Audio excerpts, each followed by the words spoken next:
تو ستمبر سے لے کے دسمبر تک 2 ٹریلین روپیز بینکوں نے صرف 4 ماہ میں ایڈیشنل لینڈنگ کر دی. 2 ٹریلین روپیز.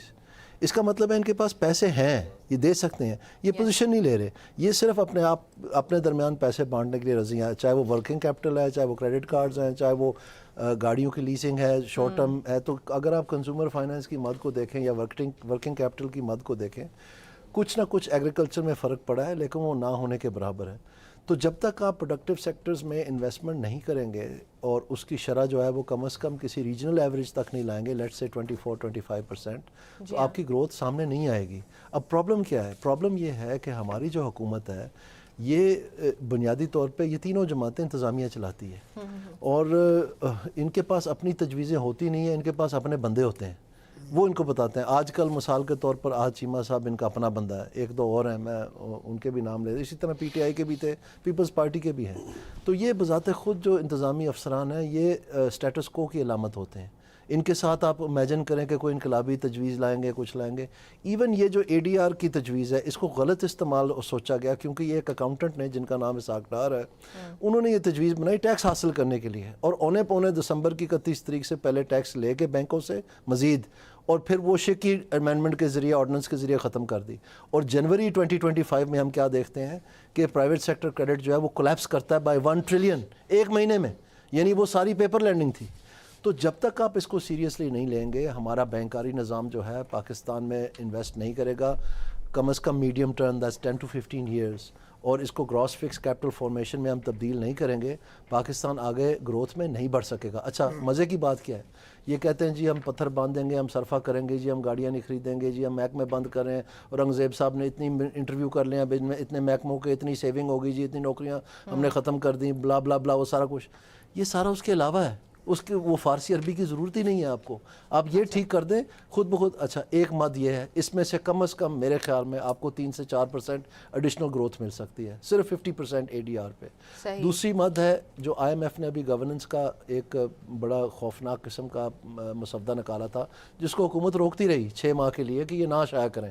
فائنلی انہوں نے شک بنا دی کہ اگر نہیں کریں گے تو ہم قسط نہیں دیں گے, تو انہوں نے شائع کر دی.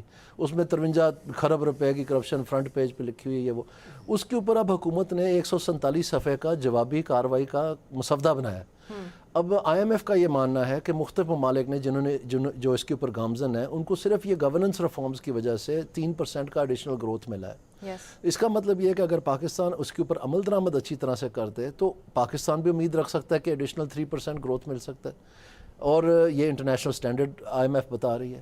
تو اگر یہ 3 اور 3%, 6% اور 3%, آپ 9% پہ چلے جاتے ہیں تو پاکستان کہیں پہنچ جائے گا. لیکن آپ نون لیگ سے توجہ نہ کریں, وہی جو مالکان ہیں انہی اداروں کے, انہی کو آپ نے اکنامک ایڈوائزری بورڈ پہ رکھا ہوا ہے, وہی پارٹی کو جو ہے فنڈ بھی کرتے ہیں. تو کہاں سے ہونا ہے؟ یہ مفادات کا ٹکراؤ ہے, نہ یہ کریں گے, نہ پی ٹی آئی کرے گی, نہ پیپلز پارٹی کرے گی, اور پاکستان یہیں پر پھنسا رہے گا. اسی لیے میں کہتا ہوں, اور اس کے بدلے میں کیا ہے, عوام کو کیا مل رہا ہے؟ مہنگائی اور بے روزگاری. تو اگر آپ انہی پہ اٹکے رہیں گے تو آپ کو یہی کچھ ملے گا. ان سے یہ توقع نہ کریں, ان کے پاس ہے ہی کچھ نہیں. ان کے مینیفیسٹو آپ پڑھ لیں, ان کی پالیسیاں آپ دیکھ لیں, 5 سال یہ 5واں بجٹ بنا رہے ہیں. اگر کوئی ہوتا ہے اس میں کوئی دم خم تو ابھی تک نظر آ جانا تھا نا جی. اب میں آپ کو یہ باتیں بتا رہا ہوں, یہ انہوں نے ان کی ہوئی ہے. جو چیز ان کے منہ کے اوپر لبڑی ہوئی ہے وہ نہیں ان کو نظر آ رہی, تو ان کو کسی نے کیا بتانا ہے. ایگزیکٹلی, یہ بڑا امپورٹنٹ پوائنٹ ہے. ڈاکٹر کاشف صاحب, اس پر بھی آپ بتائیے گا کہ گورنمنٹ آخر کر کیا رہی ہے اور کیا بہتری کی امید رکھی جا سکتی ہے. بلکہ وزیر خزانہ نے کہا ہے کہ ترسیلات زر نئی بلندیوں کو چھو رہی ہے, پالیسی ریٹ میں بھی تاریخی کمی, اور پھر انہوں نے کہا کہ جو ہمارا مالیاتی خسارہ ہے وہ موجودہ مالی سال میں 4% تک آ جائے گا. آپ کو لگتا ہے کہ ایسا ہو سکتا ہے؟ اچھا, پہلے تو جو دانیل صاحب بھی کمنٹ کر رہے تھے, دیکھیں ہمارے ہاں اگر ہم پچھلے 20 سال دیکھ لیں تو بینکنگ کا بزنس بہت زبردست چل رہا ہے. بینکس جو ہیں ان کا مین سورس آف ریونیو جو وہ پیسے کماتے ہیں وہ ہوتی ہے کارپوریٹ لینڈنگ. اگر آپ آج کسی ٹپیکل بینک کی اکاؤنٹ کی سٹیٹمنٹ اٹھا لیں اور دیکھیں کہ انہوں نے کارپوریٹ لینڈنگ کی کتنی ہوئی ہے, جس کا مطلب ہے کہ بڑے بزنسز کو کتنا قرضہ دیا ہوا ہے. مزے کی بات یہ ہے کہ اب آ کے تو تھوڑا سا کم ہوا ہے, لیکن کچھ عرصہ پہلے بینکس کی اکاؤنٹ سٹیٹمنٹ میں 2/3 جو تھی وہ صرف گورنمنٹ سیکیورٹیز پڑی ہوتی تھی. تو یہ بینکنگ کا بزنس کیا ہے جی, کہ اسٹیٹ کو پیسے چاہیے. کمرشل بینکس کیا کرتے ہیں کہ وہ گورنمنٹ کے پیپر خرید لیتے ہیں, گورنمنٹ کو قرضہ دے دیتے ہیں. وہ سب سے زیادہ سیف انویسٹمنٹ ہے,